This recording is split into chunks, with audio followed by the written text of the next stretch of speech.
Fox News alert. We are awaiting a White House press briefing after the House passed President Biden's mammoth spending bill, which now goes to the Senate. But first, the Biden administration calls on businesses to defy federal courts and break the law. This is Outnumbered. I'm Kayleigh McEnany. I'm joined by my co-host, Emily Compagno, along with Julie Banderas, former State Department spokeswoman Morgan Ortagus, and in the center virtual seat, an outnumbered first-timer co-host of Fox and Friends First, Todd Pyro. Our message to businesses right now is to move forward with measures that will make their workplaces safer and protect them, their workforces from COVID-19. That was our message after the first stay issued by the Fifth Circuit. That remains our message, and nothing has changed. Unbelievable. This as Florida Governor Ron DeSantis pushes back, signing a package of anti-vaccine mandate bills into law Thursday in Brandon, Florida, of all places. The crowd even breaking out into chants during the event.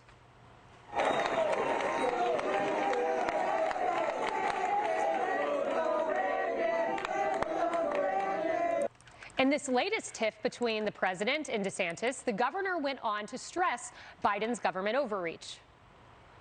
First of all, this idea that somehow conservatism is about like local school boards. It's the United States of America, not the United School Boards or County Commissions of America.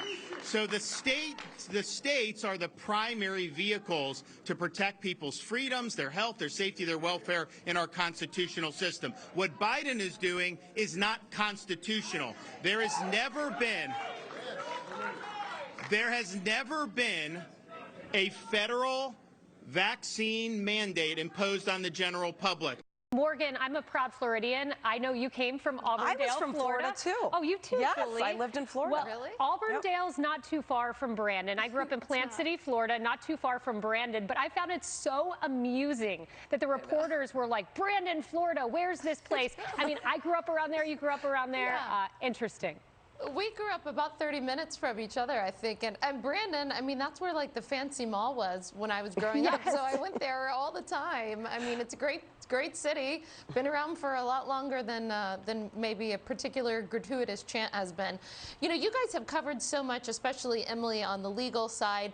What I'm really curious is to see how all of this plays out politically. So I am, by the grace of God, mostly in Nashville these days, where I'm happy to be. But I have noticed in D.C., where I am frequently as well, that the mayor has recently lifted the mask mandate. I think it starts on Monday, just in time for her Thanksgiving plans, I'm sure.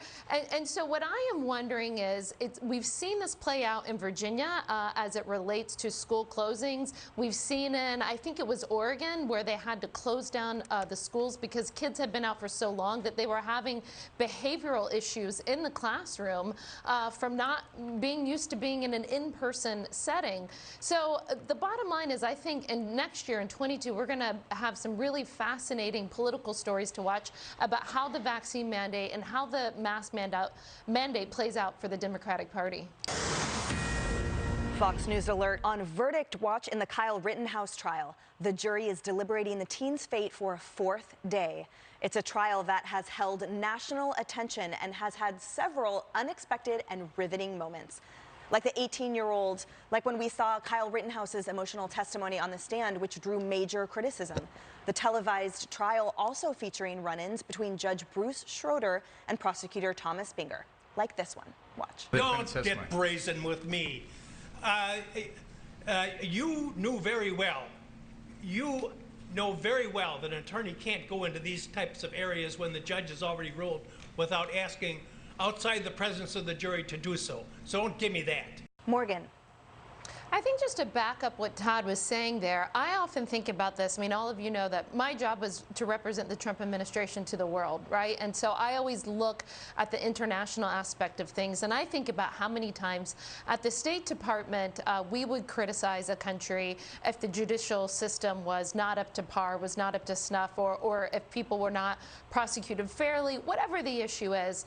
And I have to wonder what people around the world think about when looking at this trial, when they see news outlets intimidating juries. I mean, I can only imagine the death threats that this judge and these jury members and the crazy harassment they will get. That's not how it's supposed to work in the United States. You can only have a fair trial by your peers if your peers don't feel intimidated to be able to grant the verdict that they think is acceptable. So I think it's very troubling, not just in the United States, but how we look to the world based on this trial. The White House just moments ago confirmed President Joe Biden has resumed his duties following a routine colonoscopy where he was put under anesthesia. During the procedure, frighteningly, Biden temporarily transferred power to Vice President Harris, which has been done before by other presidents.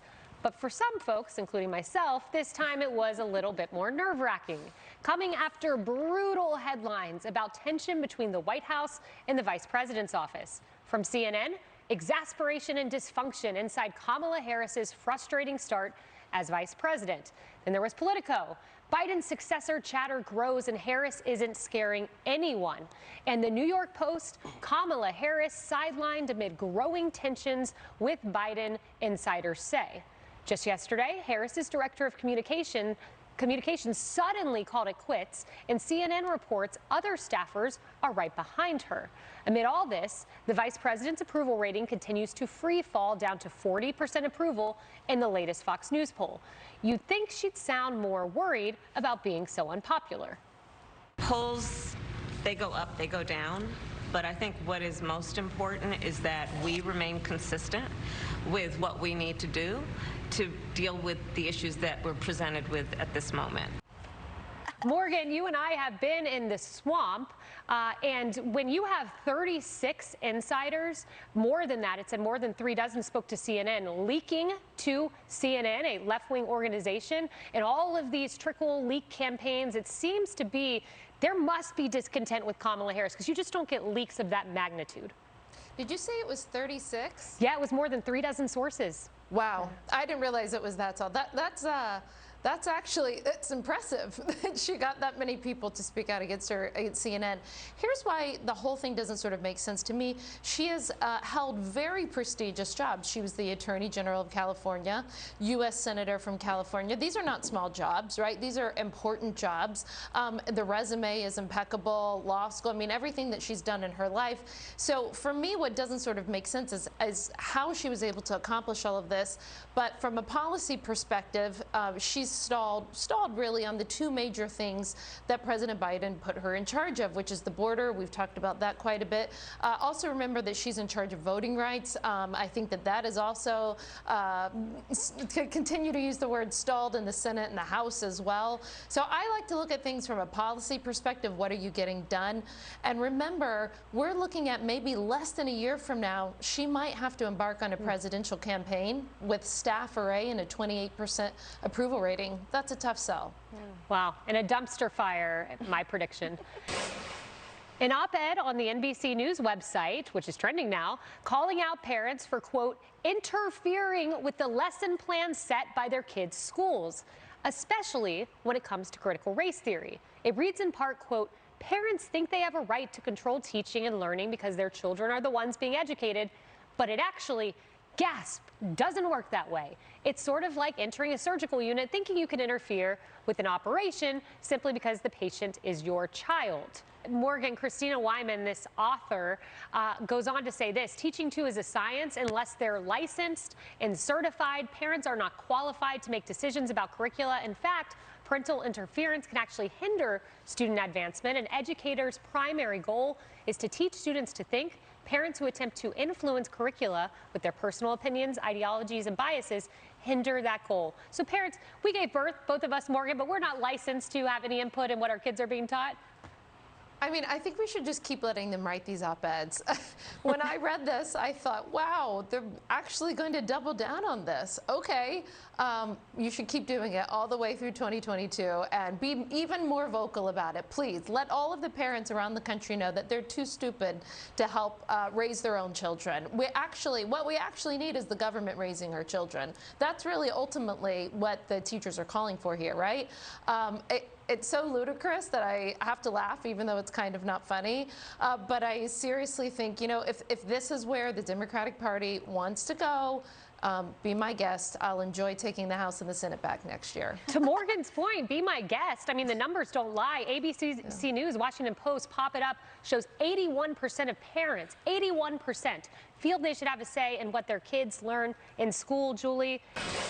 The Justice Department getting called out for a potentially massive abuse of power.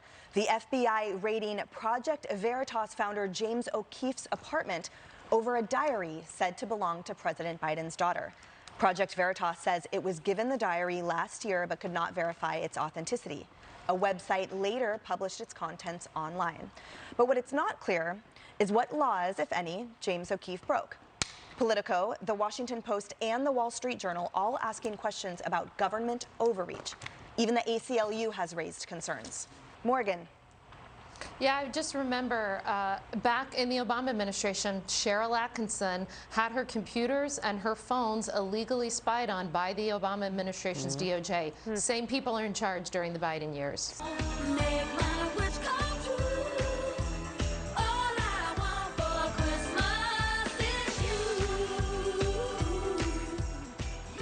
Amid inflation and the supply chain crisis, a new poll finds 66% of people are open to receiving a second-hand gift this year for Christmas. Would regifting fly at your house? And what second-hand gift would we all give to someone that we love or someone we don't love? All right, Morgan, what about you? So I'm definitely guilty of regifting like a picture frame, right? It's just, if it's nice and it's easy, I've wrapped it up. I've done that before, I'll be honest. If I don't like you, I'm not giving you anything. I'm not a fake friend. If I don't like you, you're not getting anything. That's it. I like that. Nice, honesty. All right, guys, thank you to everyone for watching. And now here's America Reports.